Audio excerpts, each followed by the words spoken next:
What if I told you the thoughts racing through your head right now are not yours? Every belief you defend, every dream you chase, even the fears that keep you awake at night were planted there long before you had a choice. From the moment you took your first breath, you stepped into a game so carefully designed that entire empires, governments, corporations, unseen architects of power have spent centuries perfecting it. And here is the part they never wanted you to hear. Your subconscious mind isn't just influenced, it's owned, programmed, controlled. But if there is a system that can shape who you are, then there must also be a way to break it. This is the hidden story behind your reality. Stay with me, B. 'Cause once you see the strings, you can never unsee them.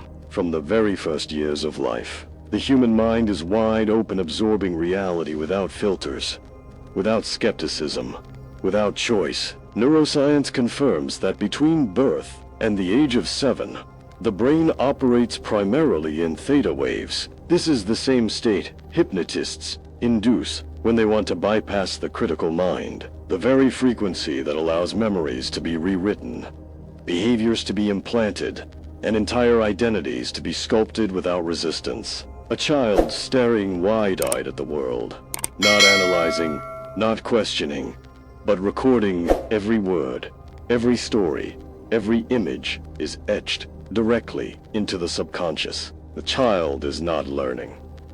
The child is being programmed. And what are the first stories we are given?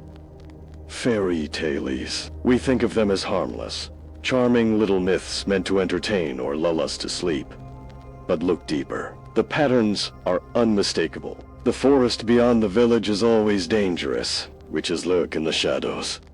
Monsters wait to punish curiosity. Stray too far from the rules, and chaos devours you. Stay obedient, however, and you are rewarded. Safety, approval, a happily ever after.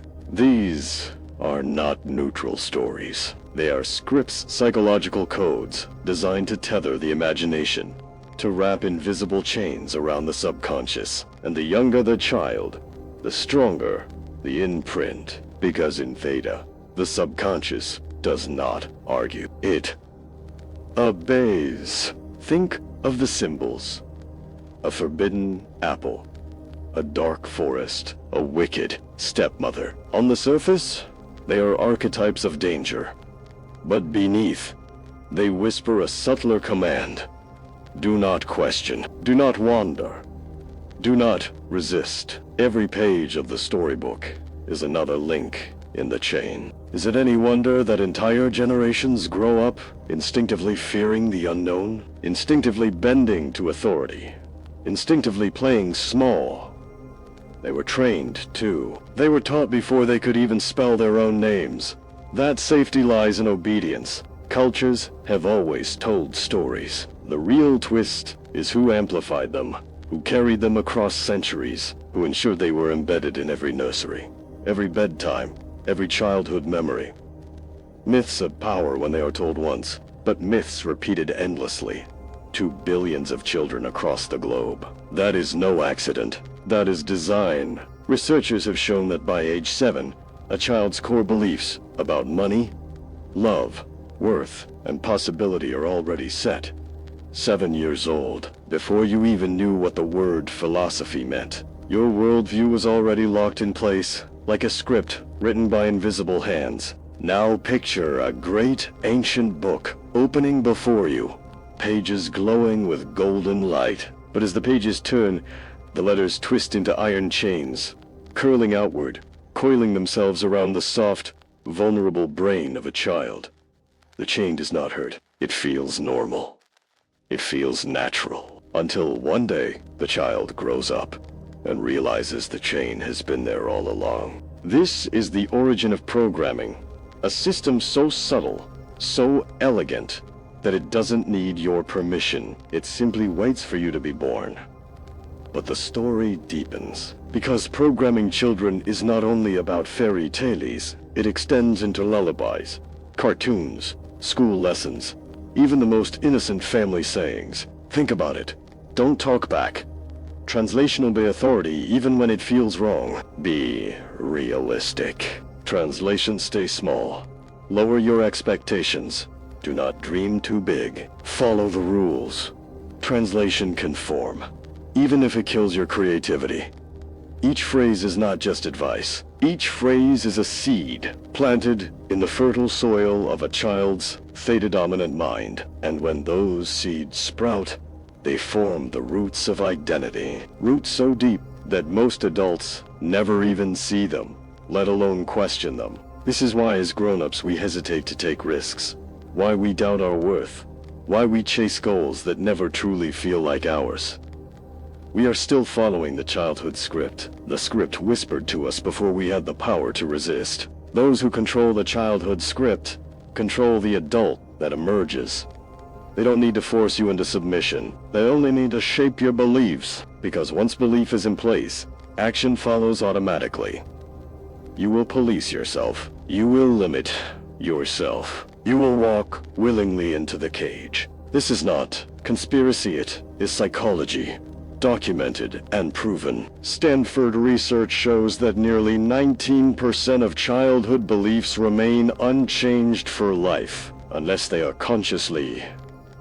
In other words, the mind clings to its first lessons, with a grip stronger than steel, and those first lessons are no accident. How much of what you believe right now was ever really yours? Did you truly choose your limits? Or were they chosen for you? Did you really decide what is possible? Or were you told what is impossible before you could even spell the word? They called children sponges for a reason, but a sponge does not choose what it absorbs. And once it is saturated, the liquid within it becomes its identity. This is why Chapter 1 is only the beginning. To understand how they control your subconscious, you must first see where the programming begins. Because once you see the origin, the rest of the system comes into terrifying focus. Every bedtime story you were told, every lullaby sung in the dark, every cartoon flashing across the screen was not just entertainment.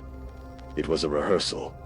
A rehearsal for obedience. A rehearsal for fear. A rehearsal for the role you were meant to play in their grand design. Scripts can be rewritten, and the moment you realize you were acting out someone else's play, you have the power to step off the stage. The question is, will you? Because in the next chapter, we will unmask the architects themselves, the unseen players behind the curtain, the ones who wrote the script you never agreed to follow. And once you see their faces, you will never see your world the same way again. Behind every story whispered to a child, behind every lullaby sung in the dark, there are hands unseen, deliberate, ancient. If Chapter 1 revealed the stage where the script of obedience is first performed, then Chapter 2 takes us behind the curtain, to the architects who wrote it. We call them the system. But that word alone is too sterile, too vague, too easy to dismiss. A system is not a machine running on its own. It is people governments that legislate thought, corporations that monetize desire, media networks that shape perception. Together, they form a trinity of influence, a consortium of power that knows something most people never stop to consider. Control the subconscious, and you control everything. Let us begin with something deceptively simple. Picture a commercial flashing across the screen. A cartoon tiger leaps with exaggerated joy, a bowl of sugar-coated cereal sparkling in his paws. The jingle is catchy, playful, unforgettable. But here's the twist: children do not have purchasing power. They cannot walk into a store with a credit card and make demands. So why invest billions in marketing directly to them? Because the architects know the truth. If you anchor a craving in childhood, you capture a customer for life. The sweet cereal is not just a food. It is a symbol of comfort, reward, nostalgia. The brand becomes a fixture in memory, stitched into the subconscious, alongside lullabies and fairy tales. And when the child grows up, when they become a parent themselves, they reach for the same box not out of choice, but out of programming. When they control the parents, they control the unborn children. Influence does not stop with one generation. It cascades forward. The father who believes obedience is virtue teaches his son the same. The mother who equates love with consumer goods teaches her daughter the same. And so the script travels invisibly across centuries, tightening with each passing age, becoming harder and harder to see, let alone to break. Think of it like a relay race, but one where the baton is not a stick, it is belief. Each runner hands it to the next, convinced they are running their own path, never realizing the track itself was designed long before they stepped onto it. But who designed the track? Who wrote this script? Who benefits when billions march in predictable lines? When billions consume without question? When billions obey without resistance? This is where the investigation sharpens. Imagine a darkened room, walls lined with screens. On one, political speeches. On another, advertisements. On another, breaking news. Each screen is different, yet all play the same role. Shaping consciousness, carving pathways into the collective subconscious. Governments discovered long ago that if they frame language carefully, dissent a riot, calling war, casualties collateral damage, they can shape emotion before thought even begins. The word becomes the spell. The spell becomes reality. Corporations, on the other hand, mastered desire. They learned how to tie identity to consumption. You are not just buying shoes, you are buying status. You are not just drinking soda, you are drinking happiness. And once that link is forged in the subconscious, it becomes nearly impossible to sever. Meanwhile, media became the chorus, the ever-present voice whispering. In every home, their job is not to tell you what to think, but what to think about, by deciding which stories lead, which words repeat, which images dominate. They do not simply inform reality, they define it. These forces are not isolated, they collaborate, whether openly or silently. When the state declares fear, the media amplifies it, and corporations swoop in to sell the cure. A crisis becomes an opportunity. A disaster becomes a product line. An anxious population becomes a marketplace. This is not speculation, it is history. Consider World War I. Governments across Europe used posters and newspapers to paint the enemy as monsters, less than human. The subconscious absorbed the imagery: sharp teeth, clawed hands, grotesque features. Citizens rallied, believing they were defending civilization itself. Corporations profited from the surge in demand for weapons, uniforms, supplies. Media thrived on the hysteria, selling more copies than ever. The pattern was established. Fear shapes belief. Belief shapes behavior. Behavior shapes profit. And what of the Cold War? Decades of children were raised to fear not just another nation, but an ideology. Cartoons mocked the enemy. Films dramatized the danger. Textbooks reinforced the narrative. Entire generations were programmed, not through facts, but through subconscious symbols. The war was not only fought with missiles, it was fought with stories. So when we speak of the system, we are not speaking of abstract shadows. We are speaking of a machinery of influence, perfected over centuries, refined until it feels invisible. Its fingerprints are on every cereal box, every headline, every catchy slogan, every bedtime news report. If billions of people scroll through the same headlines, hum the same jingles, share the same fears, are they truly individuals making free choices? Or are they actors reading from the same universal script? The architects understand something profound. The mind does not question what feels familiar. Repetition becomes truth. Exposure becomes belief. And belief becomes identity. By the time you reach adulthood, the script no longer feels like programming, it feels like you. The script is not static.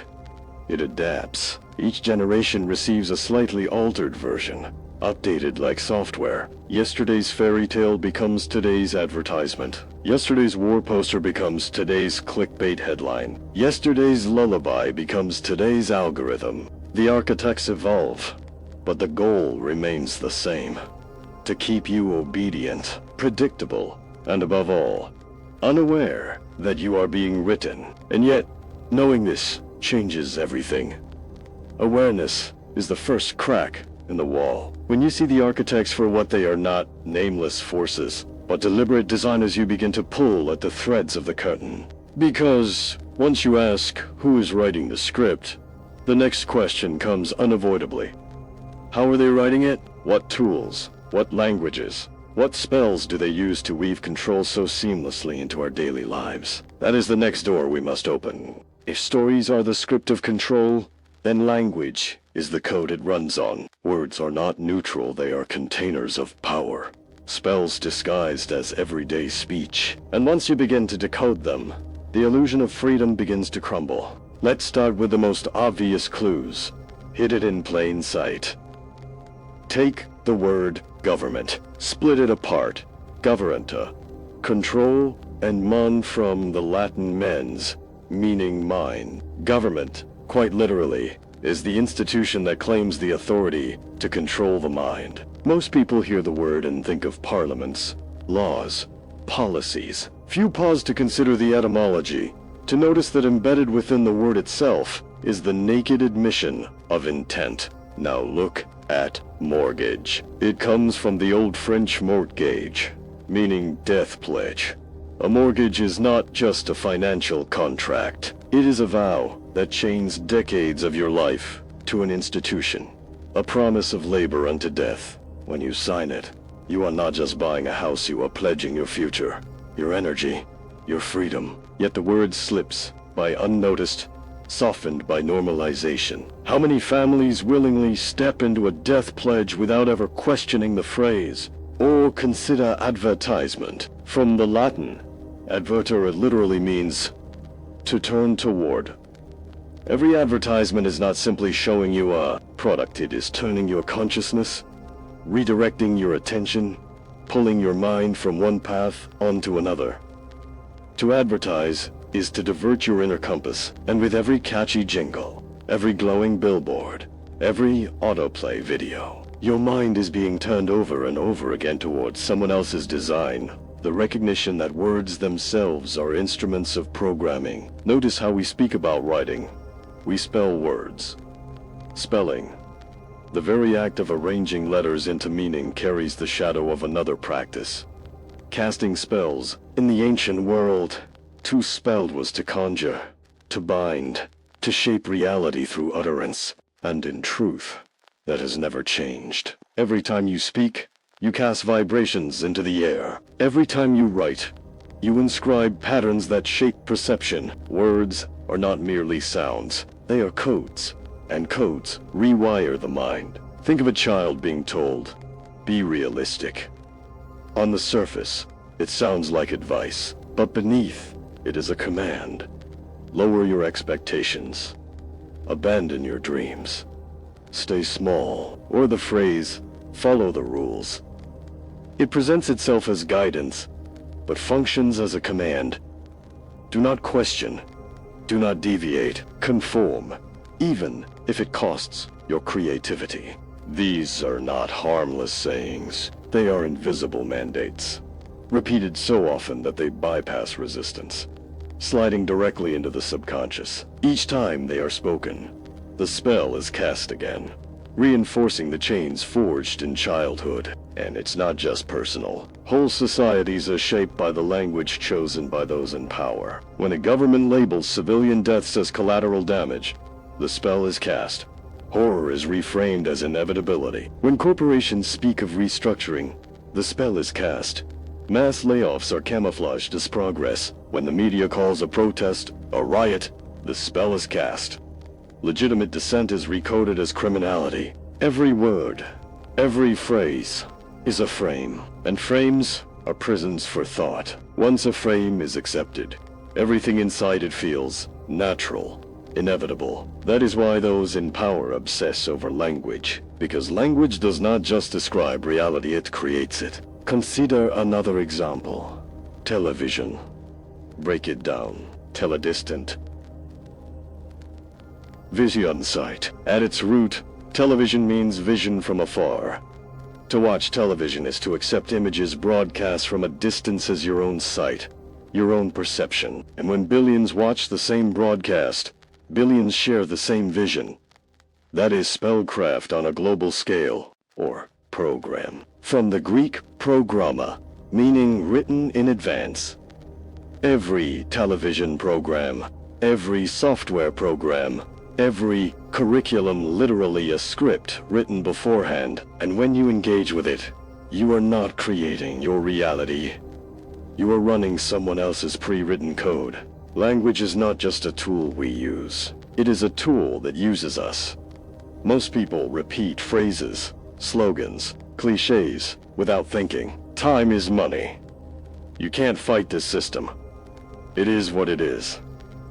Each phrase is a loop, a circuit that wires the brain into resignation, into limitation, into compliance. The spell is so effective because it feels like common sense. Every conversation you have ever had, every expression you have ever used, has shaped not just your thoughts, but your very sense of self. You are not merely speaking, you are reinforcing reality. And the reality you reinforce may not even be your own. This is why awareness is so dangerous to the architects, because once you see language for what it is, once you realize you are living in a web of spells, you can begin to break them. You can choose your words with intention. You can refuse the scripts of obedience and craft new phrases that liberate instead of bind. Imagine replacing I have to with I choose to.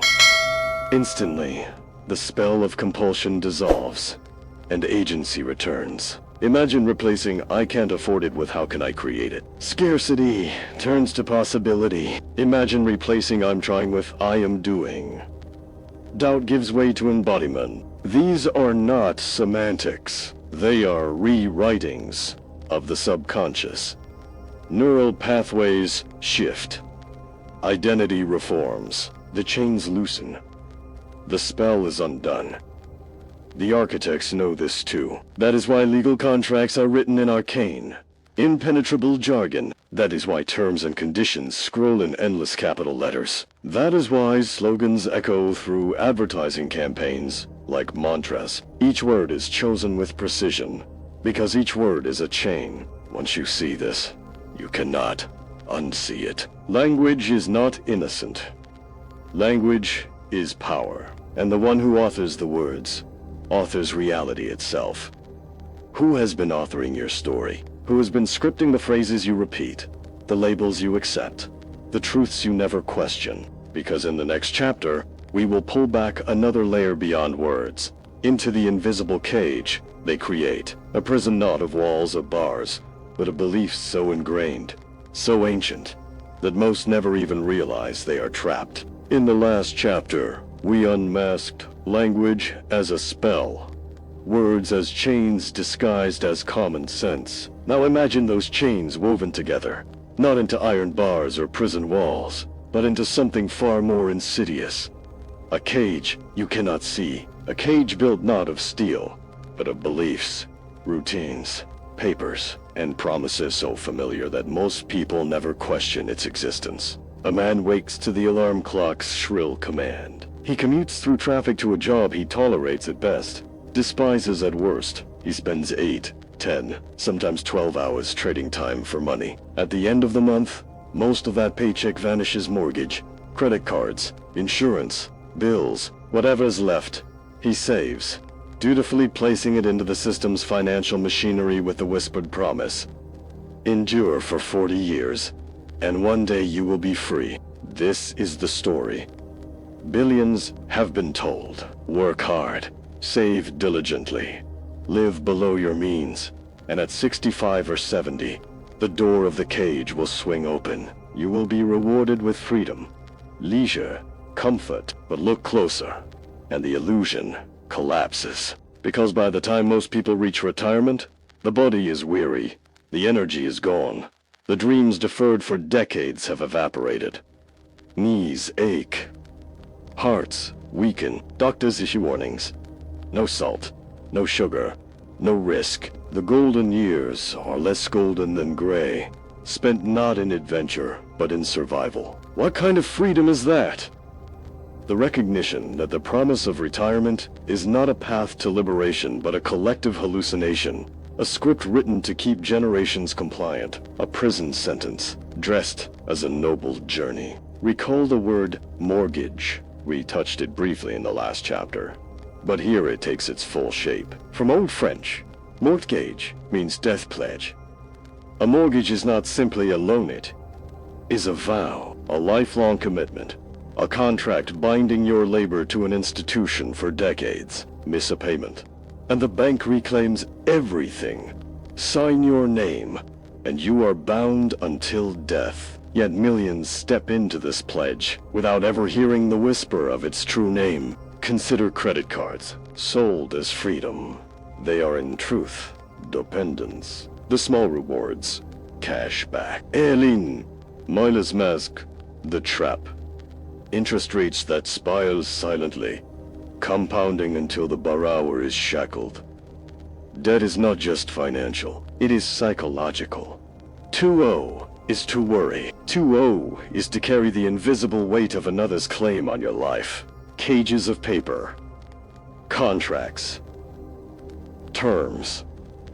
Fine print so dense it numbs the mind. No guard towers are needed, because the prisoner guards himself. He will not risk rebellion when he has bills to pay. Debts to honor, pensions to protect. The invisible cage is policed not by soldiers, but by fear of losing what little security one has managed to hold on to. Think also of the 40-hour workweek, hailed as progress when it was introduced a century ago. 40 hours of labor, 5 days a week, for 40 years or more. Entire lives carved into cubicles, factories, offices, yet who decided 40 was the magic number? Why not 20? Why not 10? The answer is simple. The system decided, not for your benefit, but for its own efficiency. The cage is not designed for your freedom, but for your utility. Recognize the brilliance of the design. Unlike physical prisons, the invisible cage requires no walls, no locks, no guards. The bars are beliefs.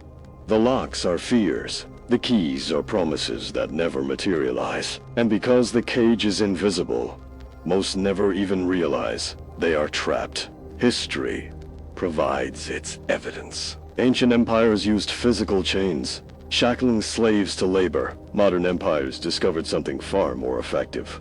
Debt, contracts, obligations. The Roman gladiator was bound to the arena by force. The modern worker is bound to the office by mortgage, by paycheck, by the hope of a distant freedom that never truly arrives. Both are controlled, but one believes he is free. This is the subtle cruelty of the invisible cage. It convinces you that sacrifice today guarantees freedom tomorrow, yet tomorrow never comes. Each decade introduces new expenses, new obligations, new debts. The carrot of freedom dangles just out of reach.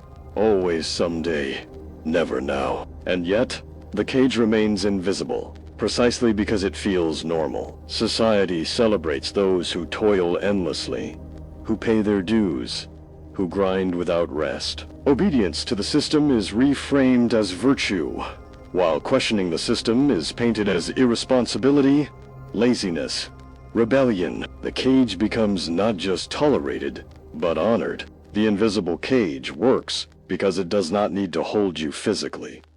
It only needs to hold your imagination. As long as you cannot conceive of life beyond it, as long as you believe the only path is work save retired eye, you will never even search for the exit. But what if the exit has always been there? What if freedom is not at the end of 40 years, but in the choices you make right now? What if success is not defined by wealth or retirement, but by the alignment of your days with your true self? This is the beginning of the awakening. To see the cage is to weaken it.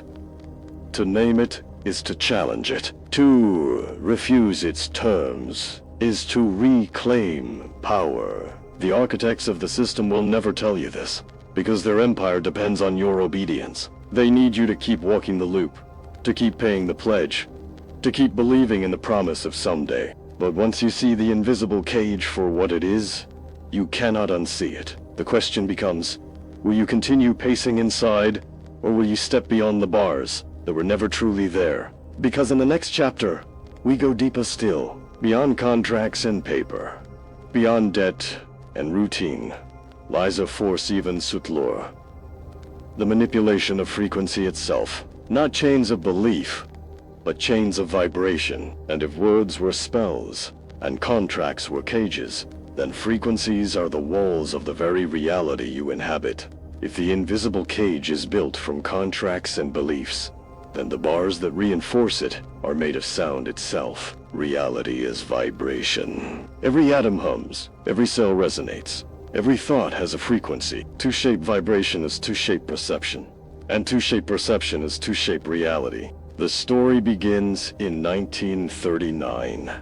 A decision was made, technical, yet with consequences that echo into every ear that has heard music since. The international standard for tuning instruments shifted from 432 Hz to 440 Hz. To most people, this appears trivial, an adjustment of 8 tiny vibrations per second. But to those who study resonance, it was seismic. At 432 Hz, sound aligns with natural patterns. Cymatics experiments where sound frequencies are visualized through vibrations in sand or water reveal stunning, symmetrical geometries. At 432 Hz, mandalas, flowers, fractals of harmony, but shift to 440 Hz, and the patterns break. The forms become jagged, chaotic, dissonant. The ear may not notice consciously, but the body feels it. The nervous system tightens. Stress, hormones rise. Subtle unease sets in. The realization that music itself, the universal language of humanity, was standardized into dissonance, not by accident, but by design. Imagine a concert hall. A symphony plays in 432 Hz, and the audience feels uplifted, harmonized, quietly healed. But then, mid-performance, the tuning shifts to 440. Something intangible changes.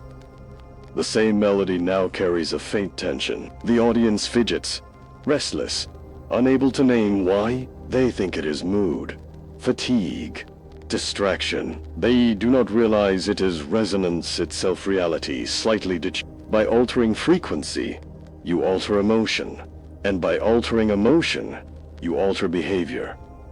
This is not mysticism, it is physics. The human body is 70% water.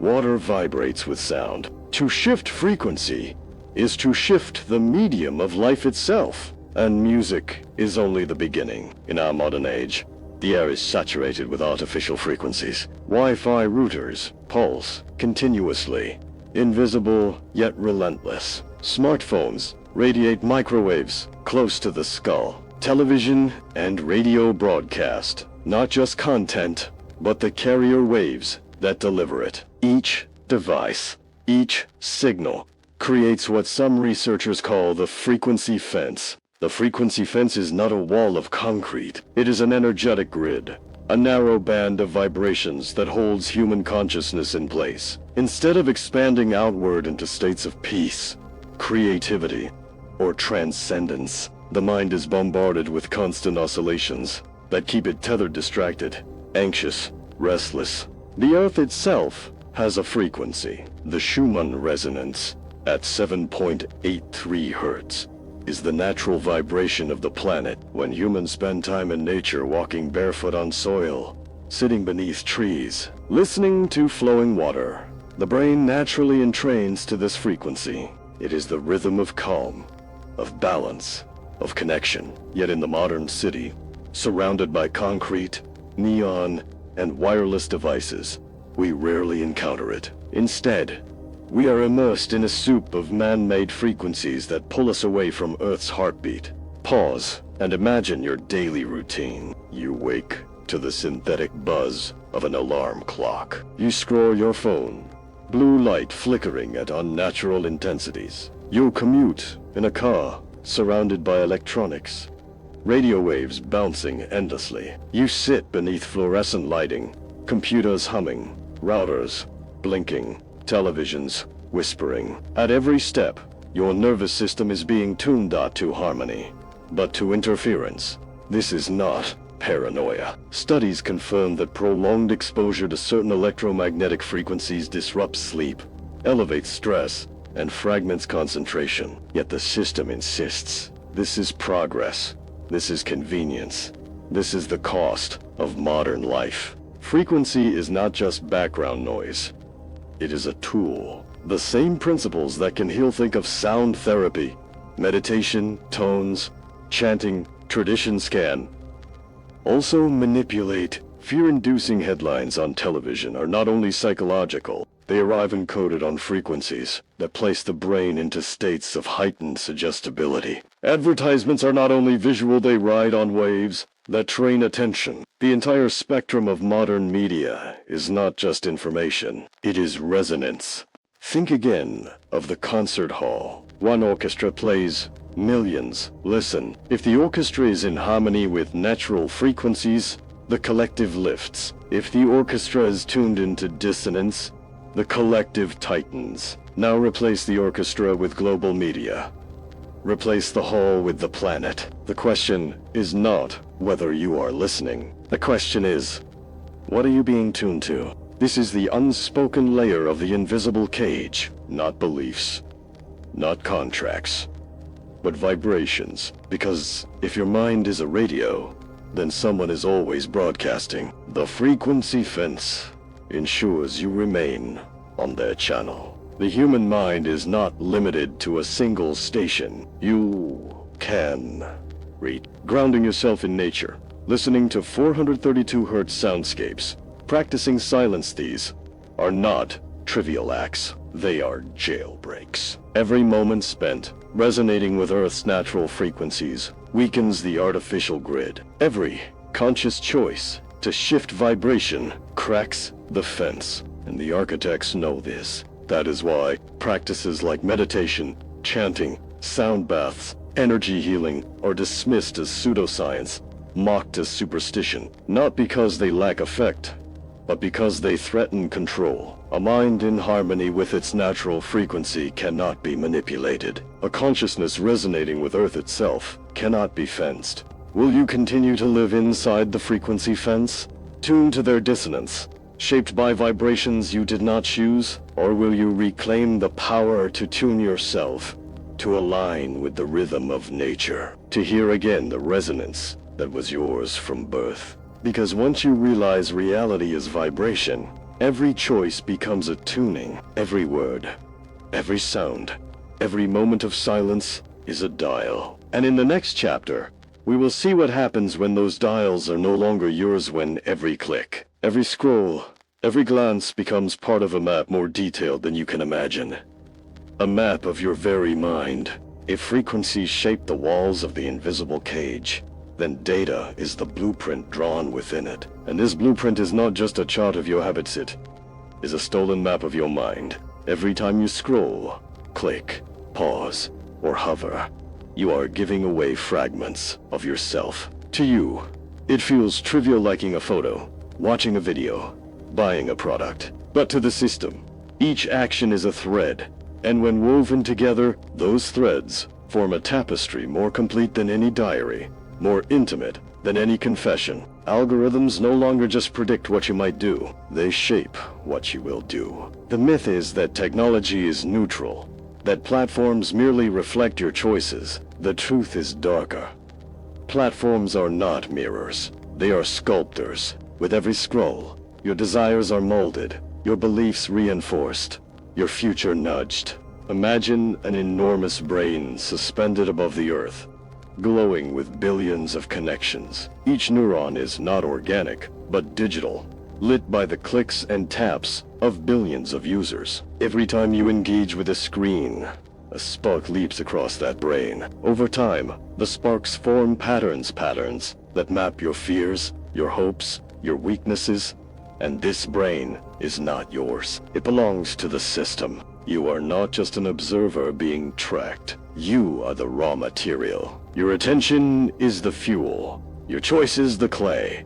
Your emotions the commodity. The system does not merely watch you, it consumes you. Think of the apps you use daily. Social media timelines are not chronological. They are engineered feeds, designed to keep you hooked. When you linger on a post, even for a fraction of a second, the algorithm learns. When you react emotionally, anger, laughter, sadness, it learns faster. Slowly, invisibly, it begins to serve you, not what you asked for, but what will keep you looking. This is not harmless, because the more you look, the more you believe. Repetition makes truth. Exposure becomes identity. Before long, the map is not only describing you, it is defining you. Has your phone ever shown you an advertisement for something you only just thought about? It feels uncanny, almost telepathic, but it is not. Magic, it is mathematics. Algorithms correlate your microsignals, searches, pauses, purchases, even the tilt of your screen with billions of others. From this, they predict your desires with eerie accuracy. Sometimes they know what you will crave before you consciously know it yourself. This is the true theft. The subconscious made visible. What was once hidden within you are private impulses, half-formed thoughts, latent fears, now laid bare, analyzed, monetized. The subconscious that governments, corporations, and media once sought to program blindly is now an open book. History offers a chilling comparison. In the past, kings sought spies to monitor their subjects. Dictators built secret police to record whispers in the dark. Today, you are not forced to confess. You confess willingly through every interaction with your device. The spy is no longer a shadow in the alley. It is the screen in your pocket. And what is done with this map? It is sold, traded, weaponized. Advertisers use it to nudge your purchases. Politicians use it to frame their messages. Platforms use it to keep you scrolling, always hungry, never satisfied. Every like, every pause, every moment of hesitation is a lever the system can pull. Here lies the unexpected revelation. Algorithms do not simply show you what exists. They create the world you see. Two people can live on the same street, yet their feeds show different realities, different news, different truths, different fears. Reality fragments. Consensus dissolved. Each person lives in a private simulation, tuned to their subconscious vulnerabilities. And in these simulations, freedom shrinks. Because when the map becomes detailed enough, the system does not just predict your path, it gently places stones along it, guiding your steps without your noticing. You think you are walking freely, but the road has already been paved. This is why you feel the uncanny pull to check your phone, even when you don't need to. Why autoplay keeps you watching, even when you meant to stop. Why advertisements appear at the exact moment your defenses are weakest. The system is not reacting to you, it is orchestrating you.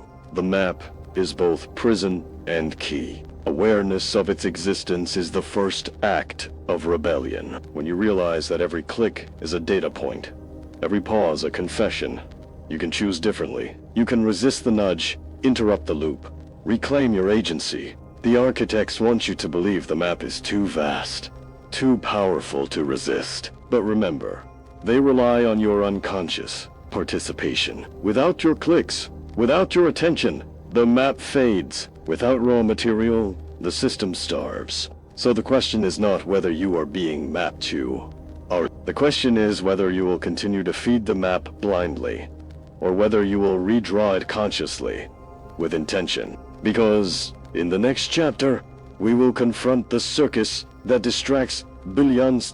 Modern arenas of spectacle designed not to inform, not to free, but to keep the prisoners of the invisible cage entertained enough never to notice their chains. In ancient Rome, when citizens grew restless, when questions about justice and power began to rise, emperors turned not to debate, but to distraction. They built vast arenas, filled them with gladiators, chariot races, and blood spectacles. It was called panem itios and says bred in circuses. Feed the people.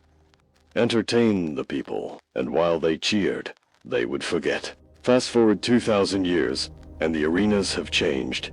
but the principle has not. The gladiators are gone, but in their place stand football stars, pop idols, reality TV contestants, and celebrity influencers. The roar of the crowd has not diminished. It has multiplied, amplified by screens that broadcast every spectacle to billions across the globe. The circus has gone digital. You don't even have to leave your home to attend it. The spectacle streams directly into your living room, your phone, your mind. Consider the modern athlete who earns $200 million a year. Does the figure reflect the inherent value of the work, or is it the price of the spectacle of the cost of maintaining the grand distraction? These astronomical salaries are not about rewarding skill. They are about feeding the machine of attention, ensuring the circus remains dazzling enough to keep eyes glued, hearts invested, and minds too busy to question the deeper system. The grander the show, the further it pulls us from essence. The louder the fireworks, the more silent the questions become. Every layer of spectacle, every upgrade in production value, is another layer of chains wrapped invisibly around awareness. Think of the Super Bowl. On the surface, it is a game: athleticism, strategy, competition. But look beneath, and you see the true machinery. Commercials costing millions of dollars for 30 seconds of attention. Halftime shows staged like religious rituals, complete with symbols, chants, mass participation. The event is less about sport and more about unifying consciousness into a single contour level focus. Billions fix their eyes on the same screen, their emotional energy channeled into the same direction. Or consider reality television. It presents itself as unscripted, raw, authentic, yet behind the scenes, every edit, every angle, every line of dialogue is manipulated to provoke maximum drama. The audience believes they are peering into the lives of others. But in truth, they are being trained to consume conflict as entertainment, to normalize superficiality as reality, to invest emotions in illusions. The circus thrives because it fills the vacuum of meaning. Where ancient myths once gave purpose, modern entertainment supplies distraction. The average person may no longer believe in gods of Olympus, but they believe in celebrities. Worship teams follow influencers with religious stadiums have replaced temples. Streaming platforms replaced sacred texts. The rituals are the same: collective devotion, collective chanting, collective sacrifice of time and energy. Why does a singer's every move, a celebrity's every scandal command headlines, while wars, corruption, and systemic failures slip quietly into the background? Because the architects know what Rome knew: control the spectacle, and you control the crowd. This is not to say entertainment is evil. Joy, music, sport, these are natural expressions of humanity. But when entertainment becomes omnipresent, when it consumes more hours than reflection, when it defines identity itself, it ceases to be art and becomes anesthesia. Attention is currency. Every moment you spend invested in spectacle is a moment not spent questioning, creating, or awakening. Bread and circuses keep the body fed and the mind numb, ensuring the cage remains invisible. History whispers warnings while Romans cheered in the Colosseum. Their empire decayed from within: corruption spreading, inequalities widening, freedoms shrinking. The people did not notice, or chose not to. Their gaze was fixed on the arena. By the time the empire crumbled, they were too distracted to resist. Now look at today. Billions spend hours each day immersed in shows, games, gossip, and digital circuses. Entire economies are built on capturing and reselling attention. And as the spectacles grow larger, the underlying crises: economic instability, environmental collapse, erosion of rights continue. Quietly, in the shadows, the brilliance of the modern circus is that it no longer requires physical gathering. It is portable, personal, always within reach. A phone becomes both ticket and arena. Algorithms curate the circus for you, feeding you highlights, controversies, Endless scrolling distractions tailored to your specific subconscious hooks. The circus is not just a stadium now. It's your pocket. The more extravagant the spectacle, the more effective the distraction. The brighter the lights, the deeper the shadow. And in that shadow, the architects operate freely. Unseen, unquestioned, but awareness cracks the illusion. Once you recognize the circus for what it is, not harmless fun, but a system of engineered distraction, you begin to see the pattern everywhere. The question is not whether the circus exists. It is whether you will continue to play the spectator, because entertainment in balance can inspire, uplift, connect. But entertainment as domination consumes the soul, reducing citizens to audiences, seekers of truth to passive fans. Are you clapping in the stands while your freedom slips away? Are you chanting for heroes who will never know your name while the architects profit from your devotion? Or will you step back from the noise long enough to hear the silence? Beneath the silence, where real awareness, real power, real freedom resides. Because in the next chapter, we step beyond the circus into an even deeper illusion. The narrative of labor, wealth, and success itself. A story told not on screens or in stadiums, but in the very rhythm of your daily life. A story that convinces billions to trade their best years for an empty promise. The circus dazzles, but the true machinery of control is quiet or hidden. Not in stadiums or screens, but in the rhythm of your daily life. It is the story you were told since childhood. Work hard, and you will succeed. This, we are told, is the great promise of modern civilization. But what if I told you it is one of the greatest lies ever sold? The hardest working people in society. The nurses pulling double shifts, the construction workers breaking their bodies.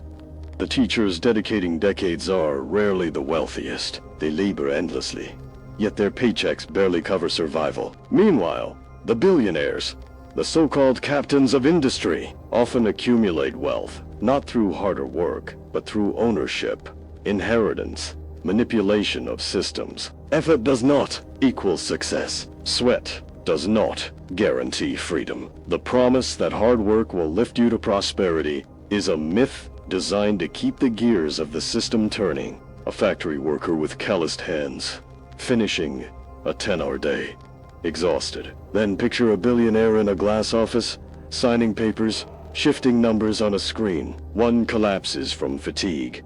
The other grows wealthier while barely lifting a finger. Both exist within the same society, but the rewards are not proportionate to effort. They are proportionate to position. What you sell is not merely your labor. You sell the most precious commodity you have: your time. Every shift, every deadline, every meeting is a trade. Hours of your life exchanged for currency. And unlike money, time cannot be replenished. A dollar lost can be earned back, but an hour spent is gone forever. Think of your life as a finite account, 24 hours a day. Roughly 4,000 weeks in a lifetime. Each paycheck is proof that you traded away irreplaceable fragments of that account. And the tragedy is this: the system convinces you to trade your best years, the years of health, energy, vitality, for the vague promise of rest at the end. Retirement at 60, freedom when your body is already weary. Here lies the cruel genius. The illusion reframes sacrifice as virtue. Work now, rest later. It whispers, hustle today, and someday you will enjoy life. But someday never comes. For most, health fails. Economies collapse. Promises dissolve, and yet the treadmill continues. Generation after generation, fueled by the myth of hard work. Consider the phrase, climbing the corporate ladder. Each rung is a title, a salary increase, a symbol of progress. But look closely. The ladder is not a path upward to freedom. It is a loop. The higher you climb, the more hours you trade, the more responsibility you shoulder, the more entangled you become. By the time you reach the top, you may have more money, but less freedom, less health, less life. History confirms the pattern. During the Industrial Revolution, workers toiled 12, 14 hours a day in factories. Promises of advancement kept them compliant, even as their bodies broke under the strain. In the modern digital age, the factory floor has shifted to cubicles and laptops, but the script remains. Trade your life for wages and call it success. What is wealth? Society defines it as accumulation of money, possessions, status. But true wealth is freedom. True wealth is the ability to wake up and decide how to spend your day. True wealth is health, time, relationships, creativity. And yet, people sacrifice all of these in pursuit of paper numbers on a screen, convinced they are on the path to security. The illusion works because it is reinforced everywhere. Schools reward obedience, not curiosity. Corporations glorify the grind. Media idolizes billionaires as self-made heroes, hiding the systems of privilege and exploitation behind their fortunes. The narrative is hammered into us until it feels like common sense. The system does not want you wealthy. It wants you working, because when you are indebted by mortgages, student loans, car payments, you cannot risk rebellion. When you believe hard work is the only path, you will keep grinding. Even when the rewards never arrive, the illusion ensures the cage remains locked from within. And yet, cracks appear. People are beginning to see that time is more valuable than money, that experiences outweigh possessions, that health is wealth, and creativity cannot be bought. The awakening begins when you realize the trade is not worth it, that selling your life for wages is the ultimate theft. A theft disguised as opportunity. Money lost can return. Investments can grow. Businesses can fail and restart.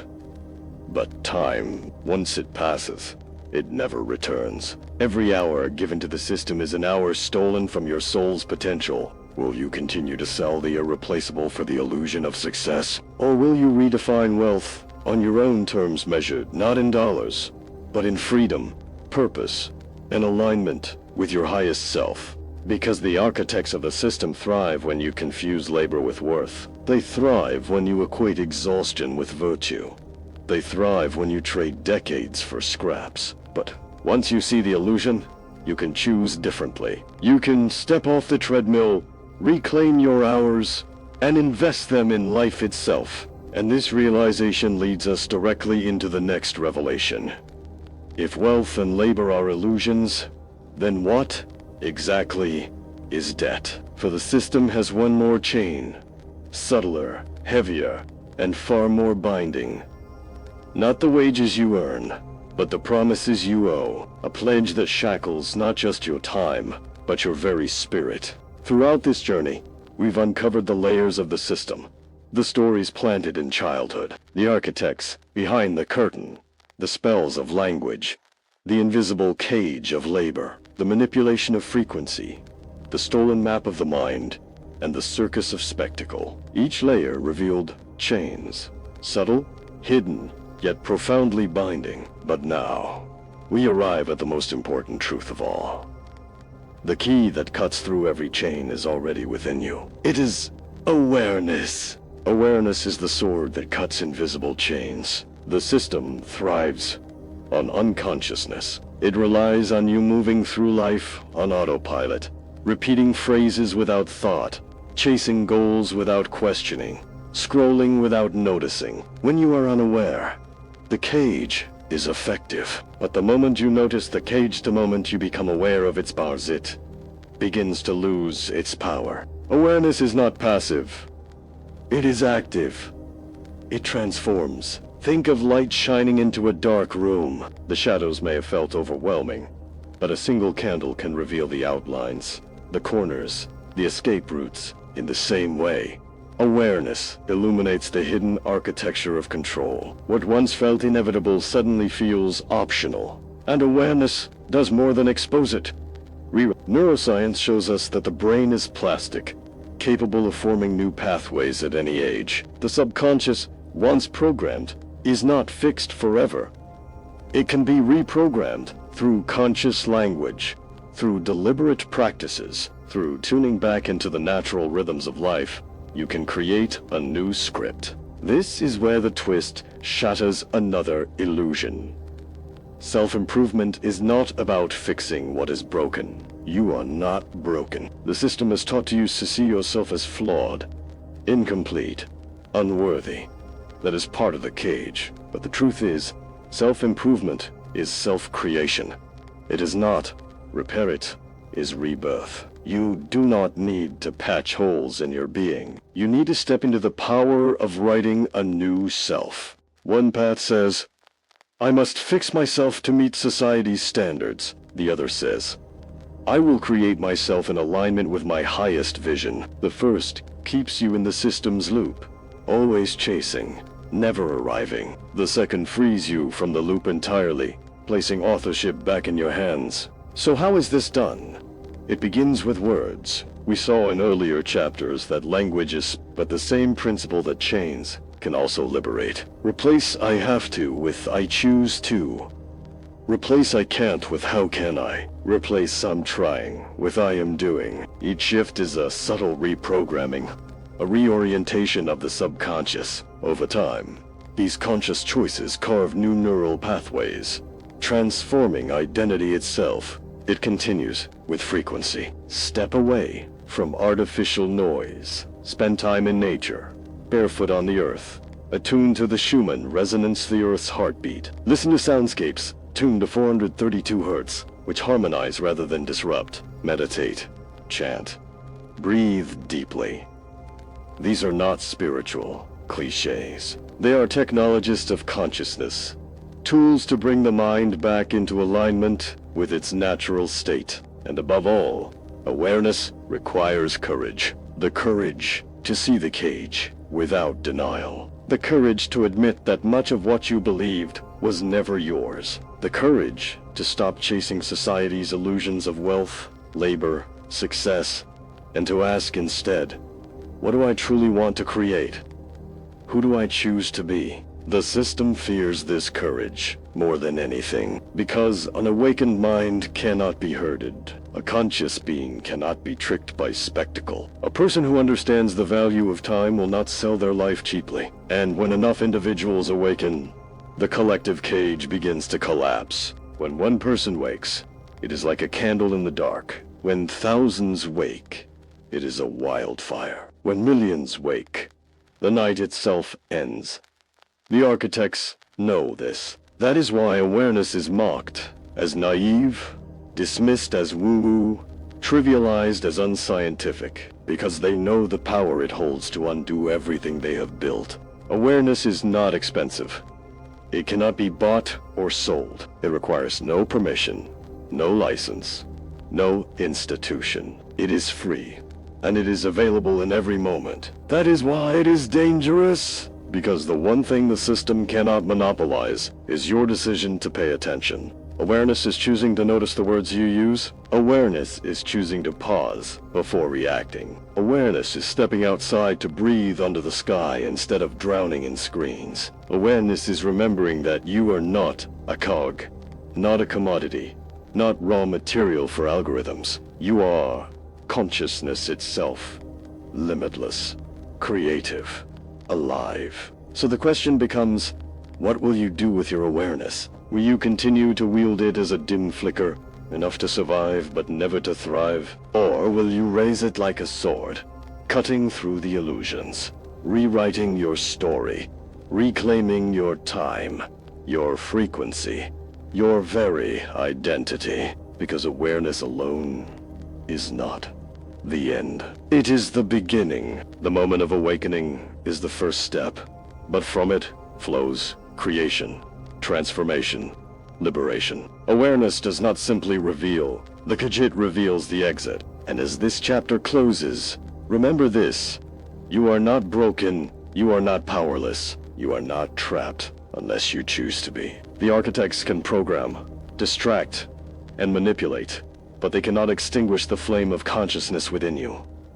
Only you can choose to ignore it. Only you can choose to awaken it. Awareness is the ultimate weapon. It is the sword that cuts chains, the light that dissolves shadows, the key that unlocks every cage. And once you wield it, The system's power over you collapses. But the journey does not end here. Because the question now is not just how to awaken, but how to live awakened. How to move beyond awareness into creation. How to step not just out of the cage, but into the life you were meant to design. You are not a puppet in their theater. You are the author of your own reality. And once you see the strings, they lose their power. The greatest lesson is this: awareness is not abstracted, is practical. Each choice you make is a frequency you tune into. When you speak with intention, you reprogram your subconscious. When you spend even a few minutes in silence or in nature, you step outside the invisible cage and remember the rhythm of life itself. Time is more valuable than money. Guard it. Invest it in what makes you alive, not what numbs you. Question the stories you were given. Work hard and wait. Be realistic. Follow the rules. Many of them were never meant to serve youth, were meant to control you. Your power lies not in playing harder within their game, but in realizing you can create a new one. The moment you choose to see differently, the script changes. So if you've recognized even a glimpse of these invisible chains, leave a simple phrase: I see. Because this is only the beginning. In the next chapter, we'll uncover the very frequencies being broadcast through the device in your hand right now.